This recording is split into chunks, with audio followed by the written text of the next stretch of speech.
Hey everybody, how's it going? Welcome back to the History of Video Games. My name is Wes, and I am here with Ben. How are you doing today, Ben? I'm doing great. How are you, Wes? I am doing great as well. It's been a good Sunday so far. Oh, yeah. So, do you want to start us off with what games you've been playing recently? Sure. I actually kind of want to talk about my Unity game, which I briefly hinted to in last week's episode. Mm-hmm. But I've been doing a little bit more of it now, so I've got some new stuff to tell you. Ooh, all right. But last time I talked to you, we did this in private, but I had already told you I was working on the enemy AI quite a bit because when I started working on the game again, like the enemies at the time were basically just like target practice. They just ran to the other side of the map and then just like ran back and forth and back and forth. That's all they knew how to do. Right. So I spent some time getting them to actually go and try to attack people, and that took forever. It took 3 days of coding for me to get that to work. Which, my gosh, thank God I got it to work, because after 3 days it was still bad, and that might have been the end, you know. Right. Yeah. But I did get it to work after 3 days. It's hard because like I find a lot of videos and stuff that help, especially with enemy AI, but they're all like having the enemies attack the player. And that would be great if there was only one possible player they could attack.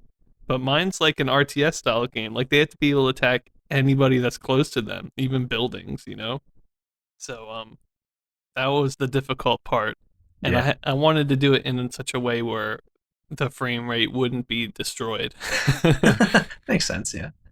So that took quite a while, but it was successful, and now they'll kind of go along their path, and then if they see anybody in a certain range, they'll chase them, and then there's another range that's even closer, which is their attack range, and they'll actually start doing damage. And I made it so your guy can die, that your base can die, so the game is like actually a real game now.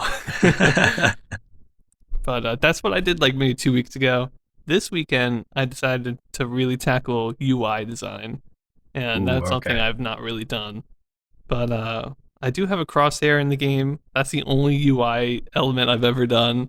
But I was like, there's so many other things that need to be there. So I started that this weekend.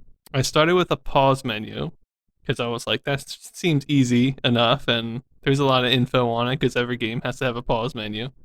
So I did that yesterday, and it actually pauses the game, which is good. Ooh, yeah.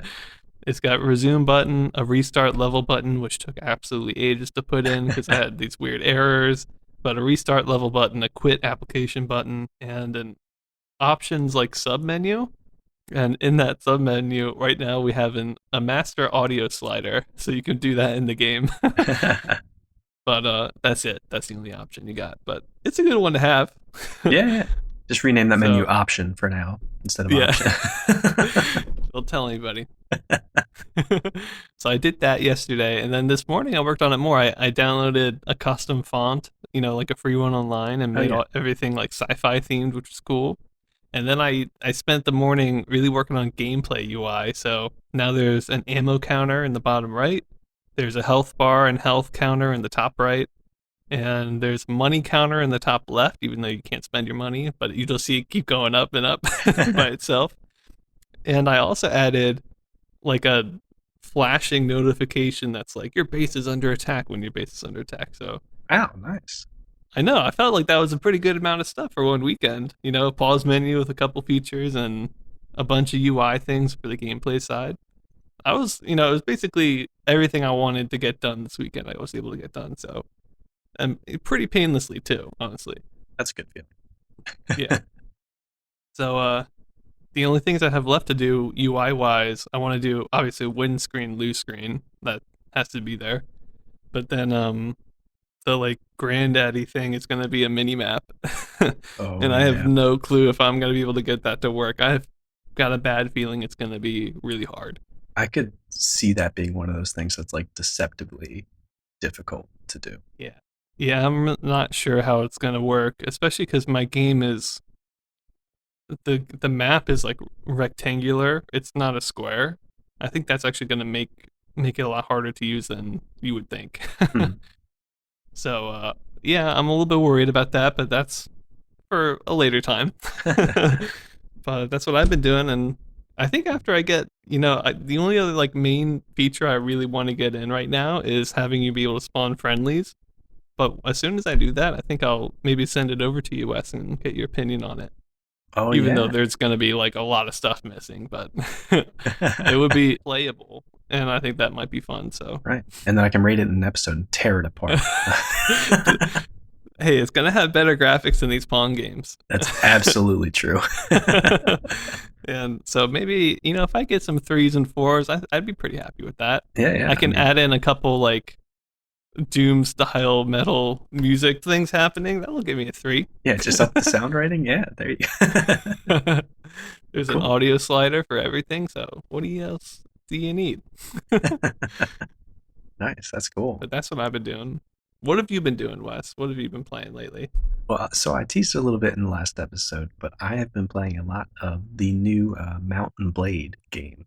You lucky gun. Yeah. Because I know you're holding out because it just released in early access. I'm not going to hold for much longer. Well, maybe I have to give you the whole spiel first, but I probably will convince you. But for those of you out there who haven't played the Mountain Blade games before, they're very different than a lot of games. They're very hard to define. I know Ben was saying when he started playing Kenshi, he was hoping this would sort of be like Mountain Blade, but they're both two different and also very hard to define games. This is sort of like an army. You have an army that you command, almost like a Total War game, except it's also you're playing as a single character, not controlling who commands the army, not necessarily like overview controlling the army. Level up your character, you can level up your army, you can get companions, you can become a vassal for a king and fight in their army, you can kill bandits, you can get money, you can do like all kinds of crazy stuff. And this is in like a huge map that has like a bunch of different warring kingdoms and stuff too, called Calravia or something like that. So, I mean, the setting's marginal right now, and also there's a couple people have found a bug where when you meet some of the characters, since it's still in early access, instead of a text, it says in parentheses generic noble story. Nice. Which is pretty good. I mean, as much as there is some good lore in it, and I feel like I should pay attention to some of it, I usually just click past it because I like swinging my sword at people, and that's the main thing I'm there for. Yeah. But Bannerlord, which is that's probably the easiest way I'm going to refer to it. That's what Mountain Blade 2 is called.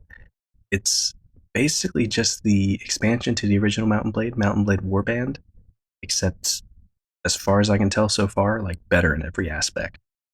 The graphics are better. It seems like the engine that they're using, you can handle like larger battles. Oh man. Although I have seen, at least in this early access state, some people doing castle sieges with like 500 v 500 people, and it's just like going at like 2 frames a second. So I haven't got there yet. I haven't really gotten to huge battles, but it seems pretty promising so far. It's a different time period than before, but the troops and all that are still the same kingdoms. And one of the things that I'm really excited about, but I haven't delved into that much, is they have a weapon customization system where, say you have like a one-handed sword, you can pick out the handle, the guard, the pommel, and the blade, and like mix match a bunch of different things to make a sword with different stats that's like nowhere else in the world. So it's pretty sweet, but it's also like a lot of things in that game, it's a grind. Like I'm at level 25 smithing, I think, because I've just like messed around with it a little bit. And to be able to make the first sword basically that you have access to and make it well, you have to be like smithing 50. And it's like Skyrim flashbacks of just like making 100 daggers to level up your smithing to 100.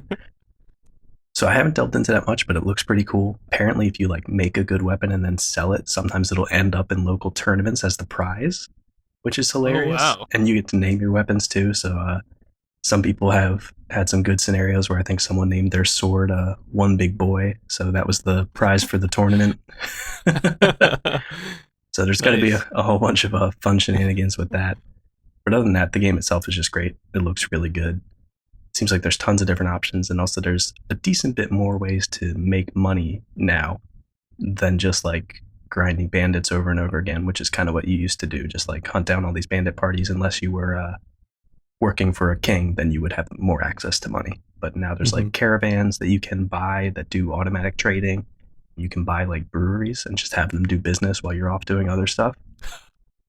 Yeah, it's kind of weird because I've just been playing it like exactly the same as Warband right now. And I'm like, oh, there's all these other features there. But right now I'm just playing it because it's better Warband and I love all Yeah. that kind of stuff too. So it's Oh good. yeah. There's still stuff for me to discover. I'm like 20 hours into messing around with it, mainly just going to tournaments and getting my ass whooped all the time. But yeah, it's a real good time. Man, why is that combat so good, Wes? I don't It's know. so good. And it's so goofy too. Like the game itself has like some kind of weird, maybe it's because of the how the characters look. Like they sometimes make like weird faces and it's just everyone screams when you win battles. So there's like slight goofiness Yeah. to it, but the combat itself is like a four-way blocking and attacking, a directional four-way. So it's really fun. And on horseback, it's crazy. You're just like mowing people down. It's so good. Yeah. It's like gotta be one of my top games of all time, honestly, that I've played. The original. So yeah, it's gonna happen. I'm gonna get it. Maybe this week, maybe next week, but it'll happen. You're gonna cave eventually, yeah. Yeah, yeah. And here's hoping enough people cave so that they have good funding and get through this early access. Yeah. Hey, they could stop now as long as they have a Steam workshop. People will pick it up. You know. Right? Yeah, one of our favorite Steam mods, which turns it into like Warring Empires era Japan or whatever. We're hoping that gets Yeah. in Bannerlord because that would be super sweet. It would probably be harder to make the models, I imagine, I'm sure, yeah, in because they're like a higher better quality. quality game. Yeah, But I don't know. Maybe not. I don't know. People are crazy. They can do good things. So there's hope. So that's what I've been up to. Yeah. But did you want to start to get straight into our special topic for today? yeah, let's do it. All right. So today we are going to be talking about a new computer that comes out in January of 1977, the Commodore PET, PET. Commodore, you might recognize that name. They'll come out with some more computers in the future that are pretty popular and significant historically. Before this, though, they were pretty much selling like office equipment and calculators before the Commodore PET. The PET itself was created in January or 1977, or that's when it was debuted, and it used MOS technology 6502 microprocessor. And it was kind of crazy because this is one of the few computers in 77 that we're seeing that is all in one. Like you don't need all the peripherals bought separately and plugged in to be able to run it. It came with a keyboard and it also came with a 9-inch monitor. Lots of people said the keyboard was way too small and they called it a chiclet keyboard because it like the size of the chiclet gum, which apparently is still a keyboard term today, which I didn't realize people still call like laptop keyboards chiclet keyboards. And this one for the monitor didn't have any color display on the monitor for the 90 or 77 release, although I think in later releases it would have one. And early versions also had an attached cassette player, which now sounds ridiculous, but we just talked about, I think at the end of 76, how there were some basic games being coded by people and put onto cassette players. So when you think about it in that aspect, it's actually pretty sweet. Mm-hmm. The name itself for the Commodore PET comes apparently from the pet rock that was popular at the time, which was literally just like a rock that Oh God. people were like, oh yeah, it's my pet rock. And one of the creators was like, yeah, that's popular. This is our pet computer. And then That apparently can't be it, can it? That's so bad. that's what the internet said, whether or not we trust that. There is an acronym for it. Wikipedia says that the acronym came out afterwards. And also one of the other sources that we looked at said the same thing. So that's what I choose to believe because it's hilarious. Yeah. But the acronym that they came up with later is Personal Electronic Transactor for the PET. That's not as cool. It's not as cool. It's just the pet rock computer. And so apparently when Commodore was deciding to make this, they actually saw a prototype of something we're going to be talking about later, the Apple II, in another episode. I mean, not later in this episode. And Steve Jobs was saying, hey, Commodore, you could buy this if you want to sell the Apple II or license it. But they decided that it was too expensive of a deal, so they went and made the PET instead. And then a MOS technology designer, Chuck Peddle, led the design team and created the PET. Another interesting intersection that Commodore had with a famous brand today is that they decided to license Microsoft's BASIC language for later versions of the Commodore PET. And just one interesting feature that this had, which seems silly to call it a feature now, is that this is one of the first computers to actually be able to use lowercase and uppercase letters. So I mean, really making big strides. Wow. Yeah. I saw that listed on multiple pages about the Commodore Pet too. So people were like, "This is a big deal." Yeah. And that's pretty much all I had for the Commodore Pet. Did you want to talk about it a little bit more? Yeah, I just have a couple things, a little bit of background, and maybe a little bit of the significance of the Commodore Pet. It was one of the what they call the big three, which is going to be three large computers, important computers that all come out in '77. And so obviously, you know, being one of the big three, it's important that we talk about it. And one of the most interesting things about it to me is that it came from the MOS Tech guys. So MOS technology, I don't know if you remember, Wes, but way back, I think we were talking about the Apple One maybe. The only reason why the Apple One was even possible is because some group of engineers from Motorola at the time wanted to make a cheap computer chip that wasn't like the best on the market but was affordable. And Motorola didn't like that, so they left. They went to MOS Tech, which I think is it's in Pennsylvania, which is cool because that's where we are. And they made the first like affordable microchip, and that started the Apple One. That started tons of stuff. It was very successful. But apparently, MOSTech also had a really big calculator brand. Like that was what they did, and that just like tanked. Oh no. So even though the microchips were doing well, the company was in trouble, and so Commodore actually came in and purchased MOSTech and took over. But it was still like the MOSTech guys that had the idea for this computer and sold it to Commodore, like the idea. And Commodore was like, yeah, let's do it. So, yeah, it's very interesting. The head guy, I think you mentioned his name. Chuck Peddle. Chuck Peddle, yeah, I think so. He's a MOS Tech guy. I don't know if he's directly responsible for making the original MOS Tech chip, but he was with that group of people. And I just think it's really cool that it seems like this group of people originally from Motorola is responsible for like multiple advances in the entire industry, Right, yeah. So there are obviously some guys we have to look out for, but they actually made before the Commodore Pet, when they were still MOSTech, they actually made the Kim 1 computer, which I don't think we've talked about yet, but we will talk about it for sure. And that was kind of like the predecessor to the Commodore Pet, and then Commodore, bought the business. I think a lot of what they did with the Kim 1 went into the Commodore Pet. Kim 1 was a computer where the pieces were sold separately and stuff, so for the Commodore Pet they did sell them all together, and that's why it's one of the big three. But it's not like their first rodeo when it comes to making computers, and it shows because it sold really well and really kind of helped lead the field when it came to computers. So especially ones that you could buy already assembled, you didn't need to know how to do anything crazy. Right, yeah, kind of extending it from that hobbyist or like niche, really people who know a lot about computers market to be like, okay, this is a personal computer that anybody can use, or at least a lot more people can use, because you can get into it and then it runs right when you have it right in front of you. Yeah. There's going to be a lot of games for the Commodore Pet, which is really cool. I do want to say, Wes mentioned this before we started, but I have this computer pretty early in the timeline. We're going to be talking about some games today, which is why, we're talking about this now. But the games, I only knew that they came out sometime in '77, and I knew that the Commodore Pet was first like introduced in January of '77, but it seems like there were some delays and stuff, and so people wouldn't start getting the machines till like October. I've even seen some in December, so just know that maybe we're covering this a little early. I'm not sure, but people probably were able to get their hands on one or two to start making these games as early as January. So now that we're kind of like in the February games now, I thought, let's cover it now.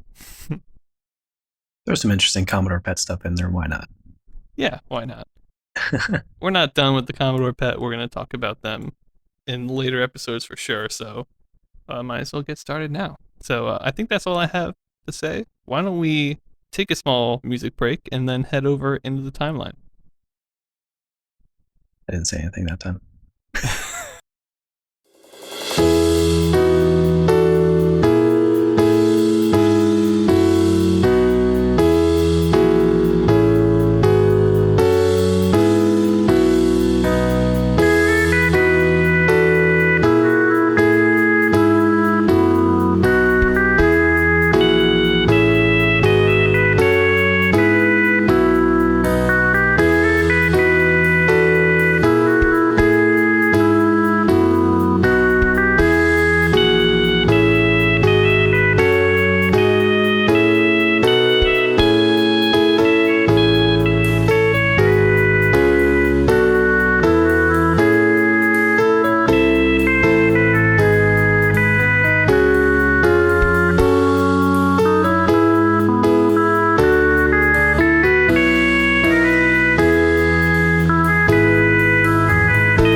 Hello and welcome back from that beautiful musical interlude.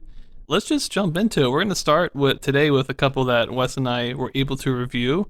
Both of these, or actually the first three, are all new Fairchild games. So, Ooh, yeah. yeah. How I did this was had like a list of all the Fairchild games that were released this year. I kind of broke them up into sets of like 3 or 4 games, and I put the first couple in the beginning and then kind of spaced them out throughout the year, but we don't have month dates on any of these, so, just take it with a grain of salt. But we're going to be covering video cards 4, 5, and 6 today, which are the first 3 that came out in 77. And the first one, video card 4 here, there's only one game on it, and it's called Spitefire, which is kind of like a clone of Ace by Allied Leisure, which I'm not surprised about because we've got a lot of those kind of clones lately. So, but I was able to review this one, and it's kind of an interesting one, Wes. It's definitely better than Tank. I'll say that. Okay, good. Yeah. Say that right off the back. Essentially, you've got 2 biplane-looking things that start on either side of the screen, and your only goal is to really try to shoot down the other player. So it's kind of like a kind of sideways 2D flying and shooting game. It's obviously not 3D, but it's kind of like from a sideways point of view, not top down like Right. the what was that Jet Fighter, I think, by Atari. Yes. Top down. So this is more of the side to side view, which is cool. The sprites, they're not the best, but unlike, well, I think Tank had maybe like a diagonal or in a sideways version of the Tank, which looked kind of weird. This one actually has maybe like a different sprite for just about any direction you're looking at. I think I counted them up. I think there's like around 11 or 12 different sprites for the airplane that changes depending on what direction you look. Even like going to the left looks different from going to the right. Wow. And one of the directions, your plane will actually be upside down, which is kind of interesting. So it gives the illusion, it's really easy to do like good loop-de-loops. It feels right because when you're going backwards at the top of the loop, you're actually like the plane's upside down, which is kind of interesting. So there's some like interesting things here, I thought. Let's get into the ratings though, because I kind of want to talk a little bit more detail about a couple things. Let's start with sound. That's by far the worst part of this game.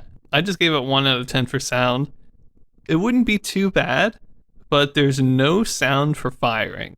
And that is like terrible. I mean, and there's no sound for the plane engines either. So when you're actually playing the game, it's completely quiet. Oh, weird. And that's so weird and so bad. It just like feels so lifeless that there's no sound going on when the game's being played. The only sound that you hear is when somebody dies. You get this like, and the plane model kind of falls to the ground, and that's it. So it's like really weird how they implemented the sound, and I have no idea why they wouldn't make a sound happen when somebody fires. Like, right, yeah. It's just weird. I don't understand. And it actually hurts the gameplay, I think, a little bit, because as I'll talk about later, it feels like inputs get eaten sometime. I think it has to do with only having like 1 bullet on the screen per plane. And since the screen wraps, it can be hard to know when the bullet disappears and stuff. So, but not having a sound is just like hurting that even more. Right. Because you really just are like tapping the button like nothing's happening. So just 1 out of 10 for sound. The beeps when somebody dies, it's like, kind of common Pong-esque beeps that we've heard in the other games like Tank and even some of the earlier ones. It's not the Pong sound, but it's pretty close. And there is a lower pitch one and a higher pitch one depending on which player it goes down. So I guess that's something, but not having any sounds during gameplay just hurt it too much. For graphics, I gave it a 2 out of 10. You do get 2 plane models. It's in color, kind of a nice background. The plane models are not as bad looking as the Tank. They look definitely better, and you can tell that it's like a biplane type plane. Or I guess they're actually called Spitfires, but it is that type of plane. And weirdly enough, when the game like loads in between deaths, there's actually like an airway tower thing. Oh, like air traffic control tower? Yeah, it's like an air traffic control tower that's on the screen when the game's not being played. It like spawns in and then goes away as soon as the game starts. So it doesn't really do much, but maybe it's to give the illusion that you're on the ground during that time. I'm not sure, but it's kind of interesting. Otherwise, the screen is very like blank. There's no clouds or anything. But considering that the planes look as good as they do, and you can see the bullets firing, they're in a different color. It's in color. I mean, it's definitely like somewhat decent, I'd say. So I didn't want to be too harsh on it, but just 2 out of 10 for graphics. And then finally for gameplay, this is where there's some kind of interesting things going on. I gave it a 2.5 out of 10 for gameplay. The game itself is not like the most fun to play, and certainly compared to the arcade versions, it feels lacking, but it has some interesting features that I, really was able to kind of catch my eye on. One of them is that you can play one player against the AI, which is very interesting Oh wow. because most console games don't have that. And in fact, I even read that depending on how well the AI is doing, it will like go down and up in how good it plays. So if it's beating you a lot, it'll try to play worse. And then if you're beating it a lot, it'll start to play better. So to have that complexity in the AI, it's just like, it's so good. You can play this by yourself. And for us rating, that's obviously huge. But even back in the day, if you didn't have a second person with you, that was a big feature. Right. And to be fair, it's the only game on the cart. So I imagine they did just about everything they could on this one cartridge to get the game working. But having an AI mode was like really nice. And the other thing that's interesting is since you're, doing this flying game, the screen wraps, so you can go up and, both horizontal and vertical wrap. But there's like a slim part where your fighter won't be on the screen, it'll be in between the screen wrap.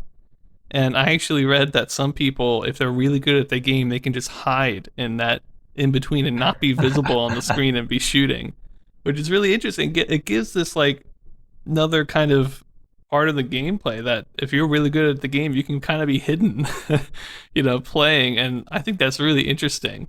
And it's very tight, the window where you're completely hidden. But I do think it's possible to play the game in that window, which is very interesting. So there's just kind of like more depth to the gameplay than I thought. The AI mode was really cool. And yeah, I played it a little bit more than I probably needed to, which is a good sign. But it's not like anything crazy. And also, I should mention, it does like keep score. That shows up every time somebody dies, but the game will keep going forever. There's no end. Oh no. So I guess if you're playing the AI, you just go till you're done. Or you could do like a self-imposed challenge, first one to 5 or something, but there's nothing hard-coded in the game there. It has space for 3 digits, so I don't know if anybody's ever actually tried to go into the hundreds, but, it's kind of indicating that it could go that high, so who knows. But that kind of was a little bit weird, but yeah, I don't know. Overall, the game is like pretty nice, but it's not the most like exciting game. It's not original.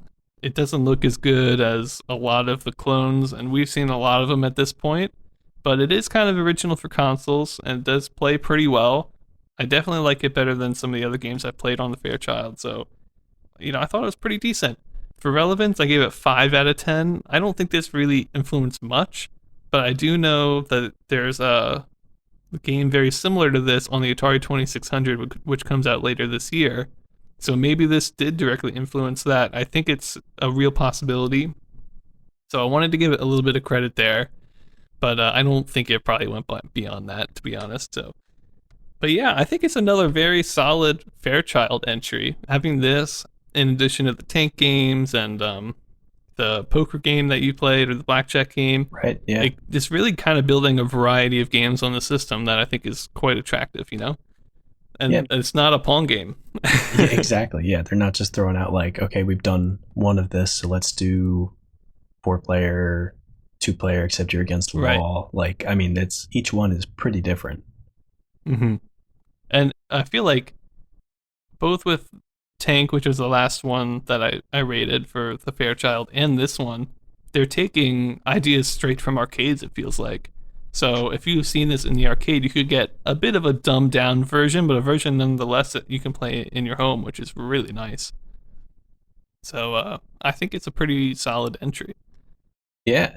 Did you say your overall rating for that one? Oh, I probably did. Thank you, Wes. I give it a 2.5 out of 10 for my overall. I think it's solid. You know, it's the sound is what's holding it back because it really does make the game feel a bit lifeless. Right. But I think considering the graphics, like the graphics aren't good, but considering other stuff from the Fairchild I've seen and other consoles that we've covered, I think they're passable and they don't bother me. So yeah, I thought it was pretty decent. So why don't we move on now to the one you rated, Wes, the next one, Video Kart 5. Yes, yeah. So Video Kart 5 is Space War for the Fairchild, not the same Space War that we've seen on computers. And you're going to see some similarities in certain features of this that I mentioned because, I mean, it's all coming on that Fairchild system. So a lot of it are kind of similar in what they could do with other games and what they did with this game. But thankfully with Space War, I think a lot of the things that they were able to do worked out for this type of game well. So just a little bit of background on the game itself. 1 year after it was released, it was reviewed in Video Magazine, and the magazine said it had energetic sound effects, it was fast moving and exciting. Apparently, like 2 years later, they said it was like the worst aging game ever, but for now, they said it was energetic. Nice. The box art on the video cart shows like two brightly colored, kind of like saucer UFOs dashing through the sky and shooting each other, which looks pretty sweet, very 70s. And another side thing, some of the games that we covered earlier for the Fairchild had like speed or mode options, but this one didn't have any of those options for it. So the gameplay itself for this, the two ships are on the screen on either side, and then there's 5 stars in the middle, and then 2 bases next to both of these ships. The stars are green, the ships are either blue or green depending on what team they are, and the bases are red. So you're getting those traditional Fairchild colors in there, and just enough that you can really differentiate what everything is. The stars are like X's, the bases are kind of like a reticle or like a red dot sight. I don't know, I couldn't think of how it looks. It's like an empty circle with lines coming out of the side of it. And the ships sort of look like flat saucers, but they do have like a little bit on the bottom and a line on the top so that they're not just completely flat. So not super detailed like a lot of the stuff we've seen, but they do look pretty good. Sort of like if you imagine what a 2D like dinky sailboat would look like. That's kind of what these UFOs look like. But so for the game, you start out with 90 energy, and you lose 5 energy if you're hit. You lose 2 energy when you shoot, and you also lose 2 energy when you hit a star. So you have this weird thing going on where your ammo and your health are the same pool. You have to get the opponent to 0 energy to win the round, and you also have a timer for the round, I think. And one of the weird things about this is that if you touch either one of the bases, either your base or the opponent's, your energy goes all the way back up to 90. Even your opponent's base. Even your opponent's, which may not be intended, but yeah, you can just go onto the other side and touch your opponent's base. And also, if you go below 50 energy, you can't shoot. So you have this weird balance of like, shoot a little bit, but I can't just keep blasting my opponent because then my health is low and I can't shoot anymore. So you have to run back to your base. So it's this really like weird dynamic, but it's pretty interesting. And you can shoot again, same as other games on the Fairchild, as soon as your shot disappears. This is a little bit nicer because there's stuff on the screen that it can hit. So like if you hit a star, you can move up and then shoot over the star again immediately. So it's not like you have to wait for it to travel all the way across the screen the whole time. And you can also shoot to your left or your right. So getting into my ratings for this, for graphics, I gave it a 2 out of 10. The color graphics, they don't seem like as impressive as they did when we first looked at the Fairchild, but still, especially considering the stuff that we reviewed the first episode of 77, color is so good to have. I mean, it's even if it's this simple color, it's just so nice to have that. And even though the Fairchild couldn't really do complex shapes, like the pixels were pretty big, so like each shape is like 5 or like squares put together basically. But even though they're simple, they still look different enough that you could tell each one apart and what each one is. When you shoot in this game, it actually does like a red laser trail coming out of the ship, which is super awesome. And it kind of just works with the colors that they had, that it's this red laser, but it really helps it feel like it's spaceships shooting at each other instead of just like weird floating geometric shapes. Like just Yeah. just that little thing of a red laser really helps. And there also is a brief explosion, like sprite or image that replaces the ship briefly whenever it's shot. But in this game, unlike Spitfire, you don't die whenever you're shot. You have to go all the way to 0 and then the round restarts. So the explosion can play like really fast in succession because you can just keep pelting the Right. opponent too. And also for the graphics, in a typical Fairchild fashion, it has like the score displayed in white and a black border at the bottom of the screen, which it means there's a little bit less screen space for the game, but I do think it's nice how there's that delineation so you can just always read the score and it's easy to read. And it seems like they still did enough with the amount of screen that they had left to make this game pretty fun and playable. For sound, this is where I'm going to deviate from Ben a little bit. Even though these are pretty much the same sounds, it's this weird thing in just like where you make the game play the sounds has such a huge difference. Because this is the same thing, just a low and high pitch beep, but the beeps, because this is a space game, just make it fit like so much more. You know, two planes shooting each other, it might not really feel right, but for this, it just kind of fits the genre or like the theme. Are you telling me that sound played when you shot something? Yes, yeah. Which when you were saying that about Spitfire, I'm like, why? They did it in Space War. Why didn't they do it in Spitfire? They did it in Tank. That was how it was in Tank too.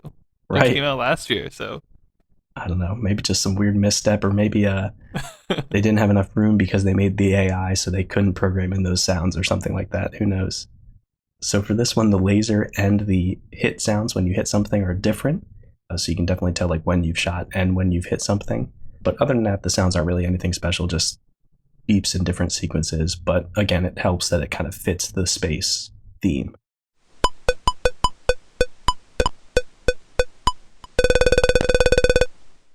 For gameplay, I gave it a 3 out of 10, which kind of high for a Fairchild game, but I just feel like even though it's simple, it really has enough different elements going on that it keeps it super interesting. There's like stars that block your shots, and also that if you run into, you take damage. There's that weird limit at 50 where you can stop firing, so you have to kind of plan around that when you're pelting your enemy. You can refill at bases, which one of the reviewers that I was watching to do some research on this really hated that part of it because you could just camp at your base the whole time. But in watching two people play an actual game and playing it myself, as long as you're being like aggressive and both players aren't just sitting on top of the base the whole game, I could see it being a lot of fun. Like it's not right. As long as you're not I mean, I won't say abusing because obviously it's put in the game so you're free to do what you want, but if you're not just sitting there the whole time on top of your base constantly refilling your health, it looks like it's a lot of fun, and there's like some good give and take of like when you commit and fire a bunch of shots and then when you run away or go to your enemy's base and refill your ammo real quick. Mm-hmm. So yeah, even though it's just really simple and there are some like weirdness to it, the stars sometimes block your shots even though it doesn't look like you're hitting their model and stuff like that. There's really a lot of fun stuff going on with it, and I had a really good time playing it even though I was only controlling one person and kind of ducking and diving around the stars by myself. But it looks like it's a lot of fun to play with two people as well. And so for the relevance, I gave it a 5 out of 10. Space War's a fun combination of like a bunch of different games that we've seen so far. It kind of has some vibes of Laser Command and Gunfight, even just in the way that you're kind of ducking and dodging and shooting at each other. Mm-hmm. And it blends a few different gameplay elements together too that make a new experience we haven't really seen before, and it's in color on a console. So all that's pretty cool, but I don't know if this game itself is really going to have much of an impact in gaming history. I mean, it's like super unique and interesting on its own, but I feel like, I don't know. It's of course hard to tell what the direct correlation is between games unless someone directly states it, but it's hard to see this one like directly influencing something because it's just so out there and weird and different than a lot of the other stuff that we see in video game history. And with that, overall, I gave it a 3 out of 10.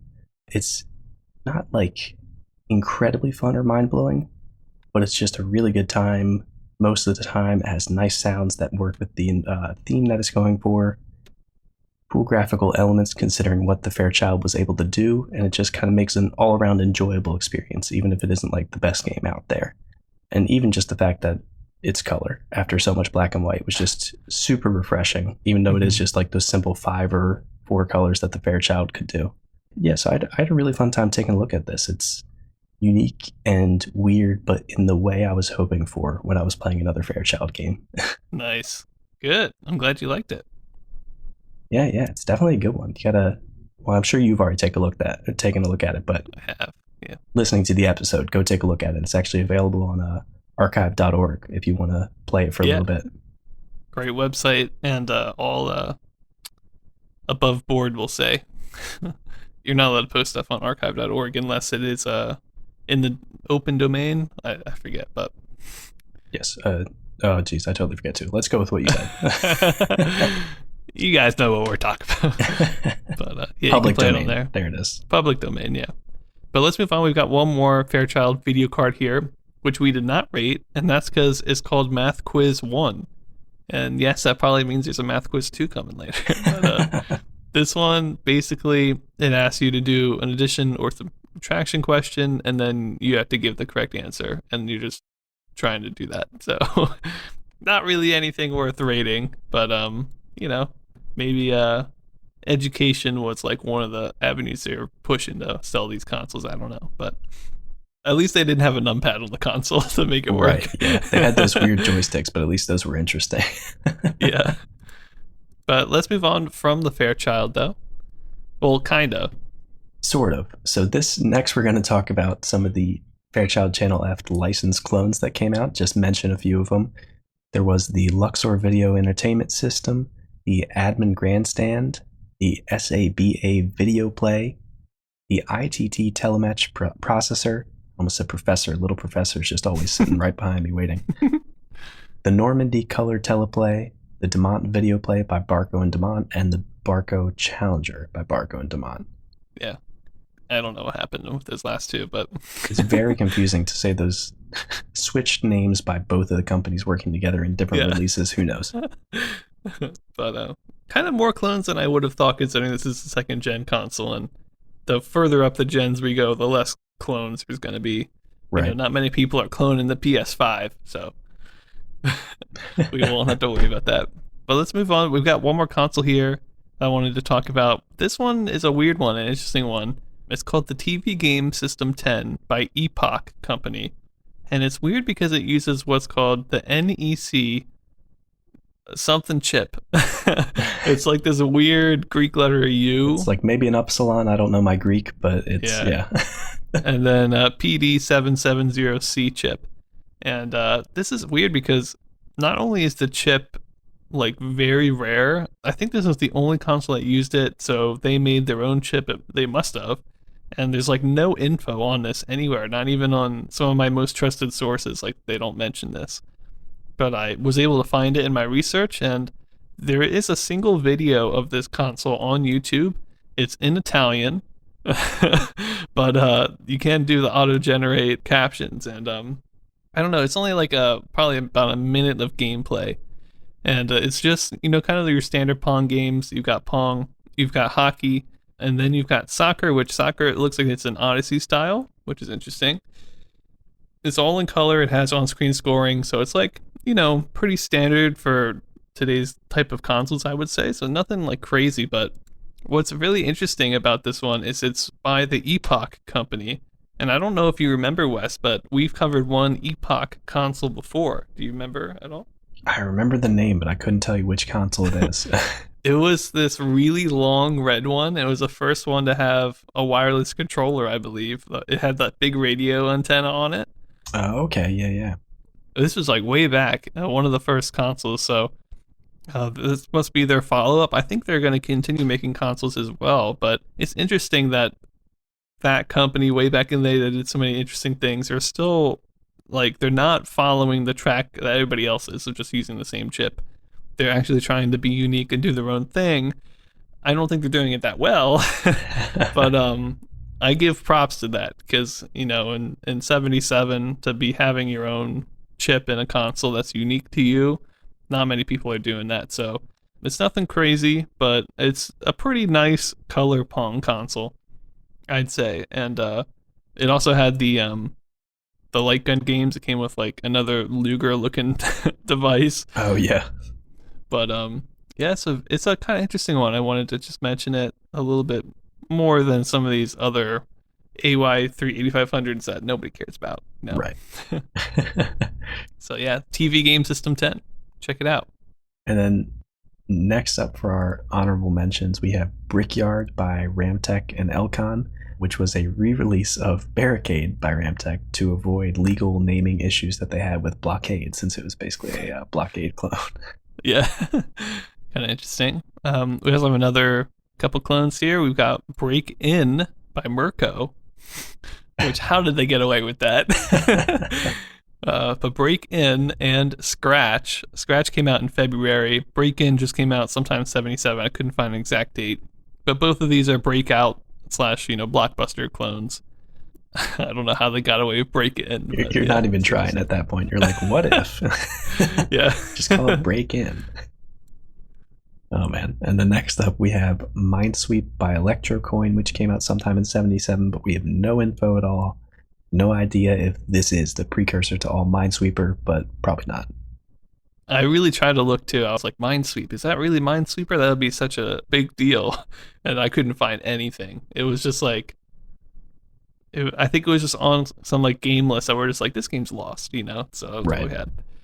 And then we have got one more honorable mention here. It's called Tornado by the company Domino, which came out sometime in 77. It's an Italian clone of Avenger by Elektra. And I don't know if you remember, but Avenger is like one of these kind of lost families of games. There's been a couple clones of it, but none of them had any videos on or any real pictures. But it was apparently like a top-down shoot 'em up type airplane game, which sounds amazing, and I would love to play one, but just like all the others, this one's lost. We don't really have anything other than maybe, I think, the flyer, but I think on the flyer it said it included foggy areas and that the enemy aircraft could move like different directions and not just come at you from the top down and stuff, so it sounds really cool.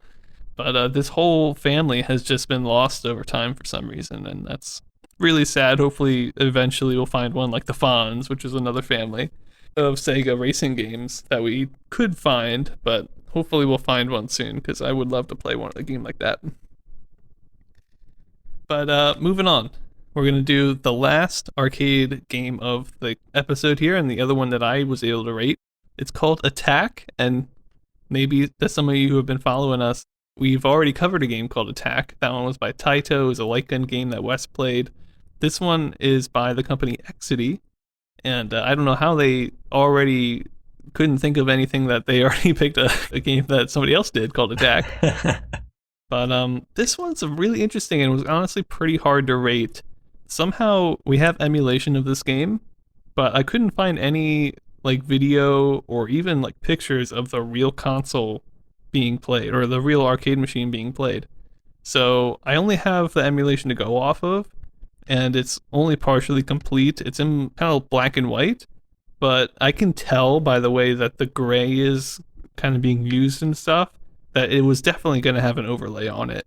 So that kind of made it hard to like rate some stuff. And I do think all the sound assets are in, but I just feel like I don't have as much info as I normally do when I rate stuff. So just keep that in mind. Getting into what the game is, we have essentially a two-player game here. One player is a ship on the bottom of the screen that can go side to side and shoot up into the sky. And they have maybe 5 different directions they can shoot shots from their ship. And then we have a player 2 playing as an airplane in the sky that has kind of like a boost or a sprint they can have to speed up. Otherwise, they go really slow. They can go in basically 8 directions and also shoot from the plane. So it's this really interesting, like one player is playing as the ship shooting down the plane, the other person is playing as a plane shooting down the ship, and bullets are flying all different directions. It's really interesting that the ship can only go side to side, whereas the plane can go down, up, side to side, but it's like a little slower. It can do the sprint thing, but I don't think it can shoot as it's doing that. So it really it's interesting to me because I think if you're if you play a game as like the ship, as soon as like whatever happens, you're like, I want to play the plane now. You have these kind of two different styles of play, and that encourages playing the game over and over again, and that's kind of interesting to me. So, getting into my ratings, getting into some more detail. Let's start with sound again. This has been like none of the games I played today have had good sound. This one, you do have sounds for when you shoot. You do have sounds for when you're just moving side to side, but they're all like these like bleeps and bloops kind of thing, and they get annoying fast, man. I don't know why, but they just get on your nerves. There are times when they don't beep so often, and then there are times when it's like the airplane sprinting and it's just like dun, dun, dun, dun, dun, dun, dun, Right. real fast, and it's like, oh my god. I don't know, it's just really bugging me, so I just gave it 1 out of 10 for sound. For graphics, this is kind of hard for me to rate because, like I mentioned, I'm almost positive there's an overlay, and normally we do kind of include overlays when we talk about graphics. So I'm not quite sure what it would have been. My guess is some color in the sky. Maybe the ship is like in the sea that it's on is like dark blue or something. But it's a little hard to rate. But I give it a 2.5 out of 10, knowing that there is probably an overlay of some kind, and the ship looks good, and also the plane looks good compared to the planes in Spitefire. It's definitely an improvement. You can tell that these sprites are just made way better. Right. There isn't really anything else going on the screen, though. The way the colors are made in the C section, they kind of give it the illusion of maybe waves or something, but there's nothing else moving on the screen. There's no clouds.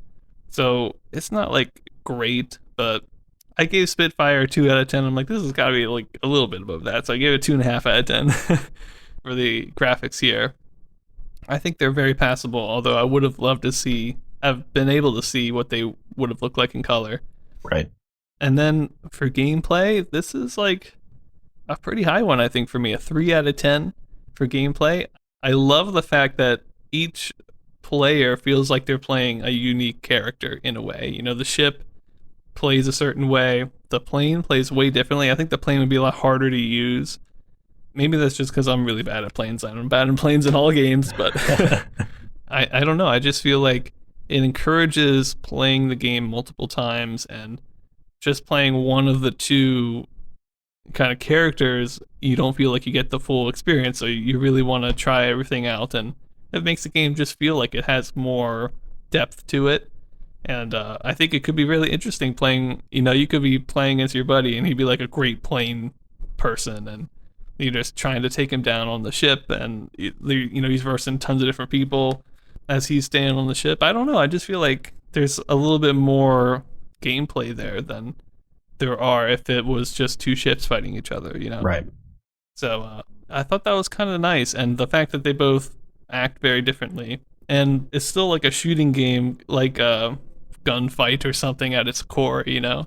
So anytime you're having like a shooting game, it can be pretty fun. So yeah, I thought the gameplay was pretty good. It encouraged, like I mentioned, playing it for more than a couple minutes. So anytime it does that, it's pretty good.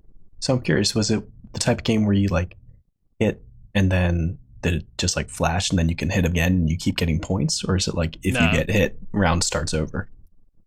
Yeah, it's like whenever you get hit, there's actually like a little bit of a death animation. I think the plane, actually it's really interesting. The plane falls out of the sky, and if the plane hits the ship as it's falling, the ship will also die, which is fairly interesting. Oh, no. But yeah, basically there's death animation, not real animation, but kind of like a little death sequence, and then that person gets a point, and then the round starts again. Gotcha. So, okay. Yeah, you can't keep spamming the hit. But even if you could, I don't think it'd be much of a problem because the plane's always moving, so it would be hard to trap somebody. But right. Yeah, so that's happening. Oh, I should mention relevance. I gave it a 4 out of 10. There's got to be a reason that I can't find really much info on this game out there. It obviously probably didn't sell very well. I can't imagine it really influenced that much. It is by Exidy, and they are a big company that does a lot of great stuff. But as far as this game is concerned, it's really hard to find info for, and because of that, I don't think it was that relevant. So I just gave it 4 out of 10. Giving it some room in there to maybe influence something because it's a decent game, I think. And then for overall, I give it 2.5 out of 10. Same as Spitfire. It's definitely better than Spitfire, but Spitfire is on a console, so you have to keep that in mind. But I think it's a pretty decent game, considering I feel like I've seen like a lot of games like this. There's been a Right. lot of games where ships are shooting at planes, but none of them have been two player, I don't think, unless both players are ships or both players are planes. But to have one person do one person do the other, it makes it a nice, like a diverse kind of game, in terms of its gameplay, which is pretty cool. So, yeah, it's an interesting one. Yeah, I feel like the only times we may have seen something like sort of similar is like one person's. No, we haven't even had anything where one person's a shark and one person's a diver. But No, I don't think so. yeah, it's that sort of. I mean, I don't know if asymmetric multiplayer is a different sort of thing, but it's still like each one has their own kind of way to play the game. Yeah, I could definitely see how that makes it really interesting. Yeah. So, it was a cool one. But let's move into the big topic today. Not that big, but we're gonna move into the Commodore Pet games to wrap today up. Only 3 were released this year. And like I mentioned, I'm not quite sure when they came out. Maybe it was, somebody saw it on the first like showcase in January and got, the basic code and started right away working on it. Maybe it didn't happen till later, but these are the Commodore Pet games for 77. Here we go. Yeah, so the first one, not a review, but sort of a extended honorable mention. You've probably heard us say many, many times in a lot of these PC magazines, oh, okay, there was a Lunar Lander clone, forget about it, not important, don't care. Yeah. And so this, we looked at and we're like, hey, look, it's a Lunar Lander clone on the Commodore Pet, except this one is actually different and interesting. So we thought, got to give Lunar Lander a little bit of love and say, hey, look, they're actually making improvements with this one. It's not just like another random number input, like percentage and odds generation kind of game. Yeah. So this one, although does have some aspect of that, it's a really cool different rendition where you actually have a static image of a lunar lander that looks really good. It has like a pod and then a little flag on the top, as well as like these big landing gear on the bottom. And it says USA on the front of it. And you can definitely tell what it is just looking at it. And then the whole background is black. And then there are stars on the screen, which are just little dots. And then that's static the whole time. So there's not really animation for the main part of the game. But when you get close to the ground, because the whole aspect of this is that you're supposed to be landing your lunar lander on the moon, it actually does this little video. You can't interact with it, but a little animation of the lunar lander either successfully landing on the ground or hurtling towards the ground, and then just it shows up in like 3 pieces all over the ground. So I can only assume that something happens and it lands perfectly if you win it, but I tried it 3 times and I never was able to beat it. Yeah, I tried it too, and it is. I don't know. What was your slow speed getting to the ground, Wes? Because I had one that was like 28 miles an hour, and it still crashed. And I was like, "Come on, you start at Yeah, like 400 miles an hour." I think I was at like 50 or something. Okay. So I went like hurtling. It's so basically to give you an idea of why it's kind of difficult and what me and Ben are talking about with the speed. You start with a random within like a certain range altitude, current speed, and then amount of fuel that you can use. And you have 1 through 9 to set your thrust for how much thrust you can do to decrease your speed. So the way that I played it is I just kind of did free fall until I hit like 35,000 Mm-hmm. altitude and was up to like 500 per second speed, and then just go max thrust, try to bleed off a bunch of speed, and then get to a good speed where you can kind of control the increments until you land. And I think like you have to either be at like 0 or within like 10 maybe when you're 13 units from the ground. I forget exactly what it is, but it's a pretty small margin when you think that you're starting from like usually around 50,000 up in the air. Yeah. And you're at some points, if you just free fall, you can be going at 500 a second. So it's really cool. There's definitely like equations, or like you could get really mathematical about it and figure it out pretty easily, I'm sure. But it's just the amount of variations it had with like you're not always at the same altitude, you don't always have the same amount of fuel, and all that kind of stuff. It just makes it a lot more interesting than a bunch of the other lunar landers that we played. So wanted to Yeah. point it out and say, hey, look, here's a cool lunar lander, also on archive.org. So just check it out. It's actually pretty fun to play like 1-2 times. Say like, oh, cool. That's what the lunar lander type of game is like when it's done right. Yeah. We should mention the older ones that we usually skip. There's no graphics with those ones. So it's a lot worse.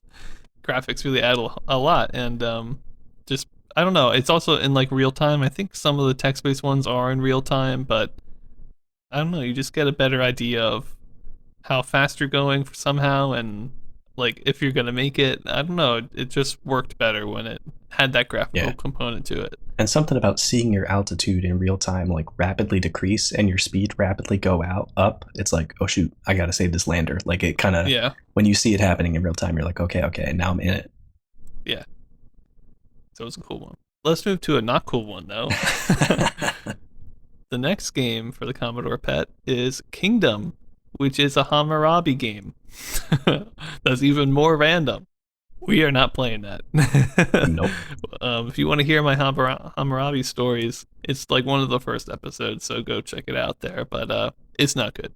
We're not up for that. And then the last one that we have for the Commodore Pet for 77, and also the second game that I got to rate and play, is Baseball by Bob Polaro.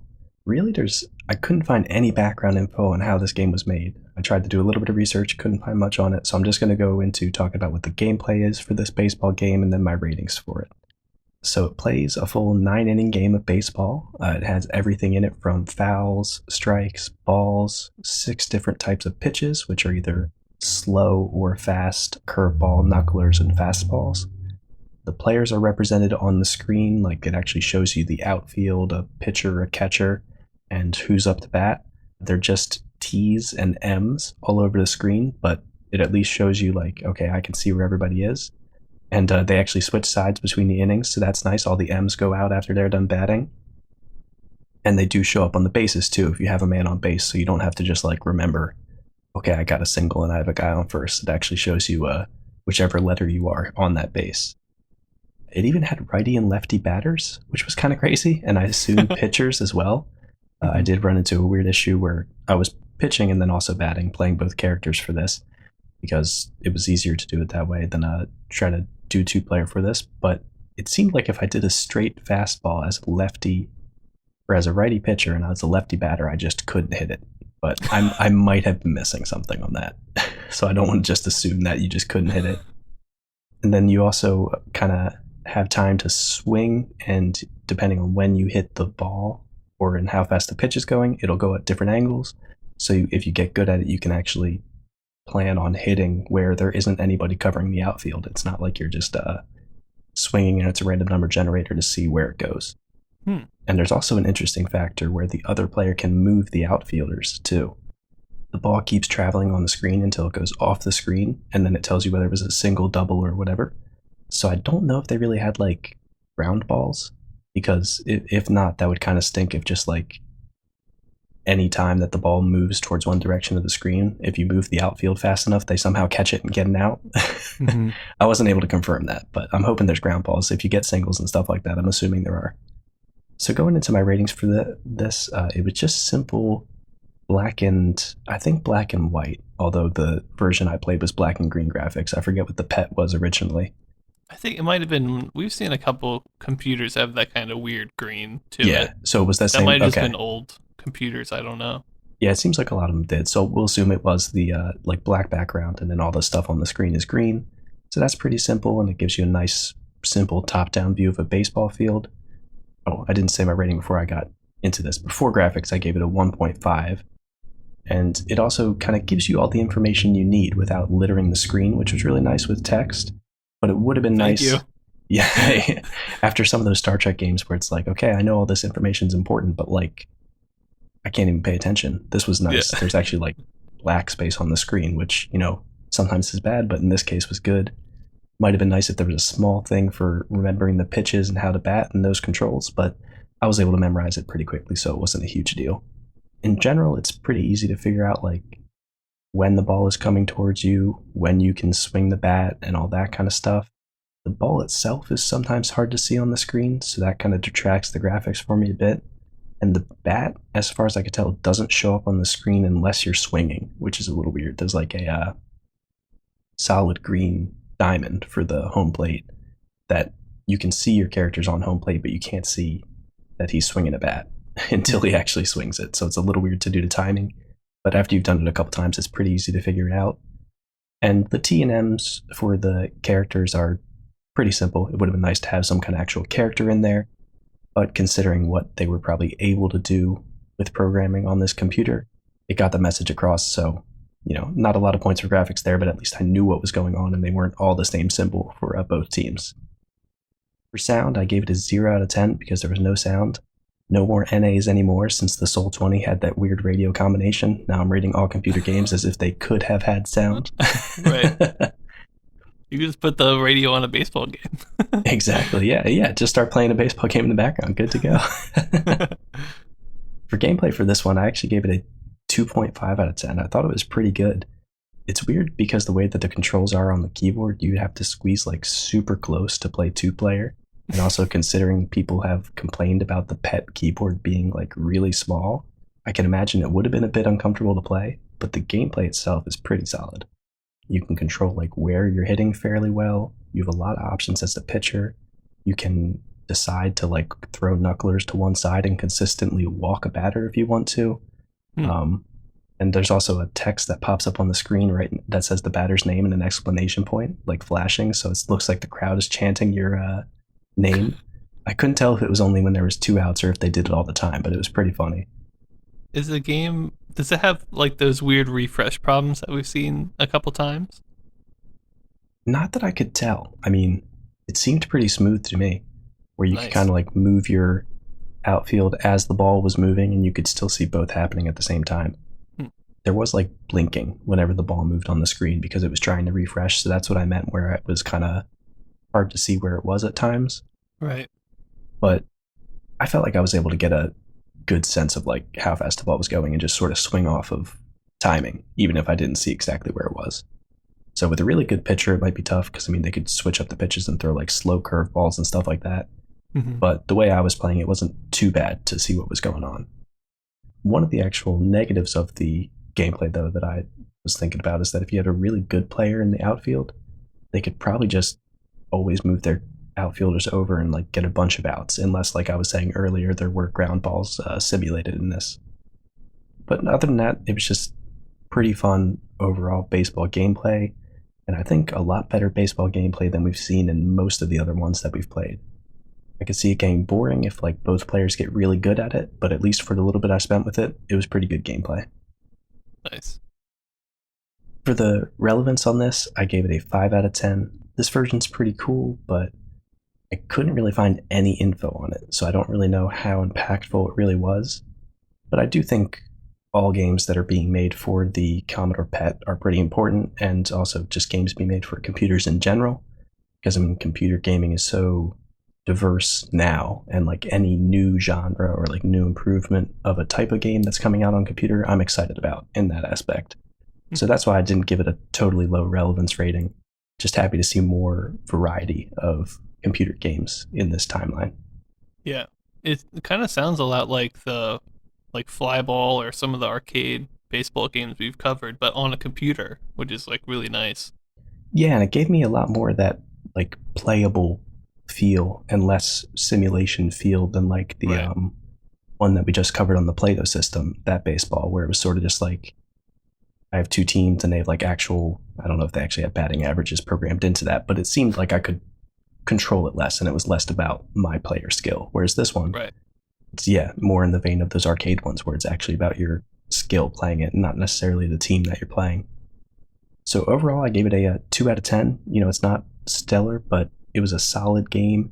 It was on a computer, which is awesome, and it's probably my favorite baseball computer game we've played so far. It has a bunch of fun gameplay options, but it's not like so much detail that you're just totally confused.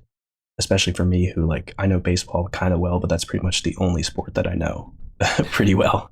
That and football. So it's like any sport games where they start giving you all those details, not my thing. This one, though, simple enough and gave me enough options that I was still having fun with it. Yeah. Sounds So, nice. Yeah, it was a pretty good one. It was a fun one to play and definitely interesting to see on a computer. Yeah. I mean, honestly, it sounds like a pretty decent lineup other than Kingdom. So, I mean, both Lander and or Lunar Lander and Baseball, they had like I think the graphics like on these look pretty decent. I mean, some of the Soul 20 games we've played have been pretty good, and obviously like the CRPGs are like pretty good. But I was pretty like surprised at how nice these looked. I hope it's a sign of things to come, but I have no idea. Yeah, it reminds me a lot more of like good Play-Doh graphics than Yeah. Sol 20, since Sol 20 does a lot of the character Right. That's true. graphics. That's true. So yeah, and that'll do it for us today, guys. We talked about the Commodore Pet. We talked about some Fairchild games, and whenever Fairchild's involved, I'm like totally into that. So they've been good. And some interesting consoles and stuff. Attack by Exidy, weird shooting arcade game. So yeah, check them out. And Wes, why don't you take us out? Yeah, sure. So make sure to check out our website, check us out on Twitter, and send us an email if you have any questions. I'm just happy that we're playing some weird, funky games from Fairchild and on computers, and we're not stuck in the mire of Pong clones right now. I feel like we haven't played any in a while, honestly. It's because we mentioned them all in the first episode, so it's a get out of here. That's true. That's true. Yep. So we'll see you guys next week.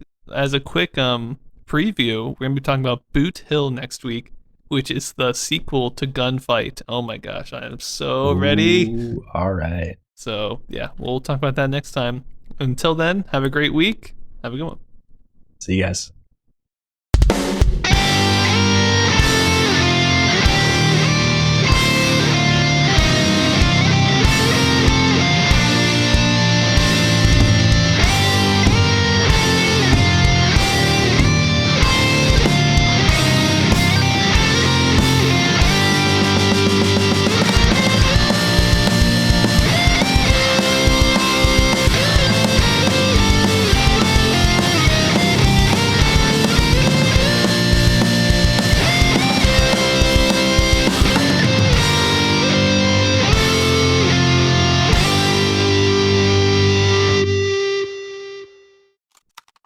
All right. Join us for our box opening podcast. Oh, they're like they're I must have gotten these for like Christmas. They're not the kind of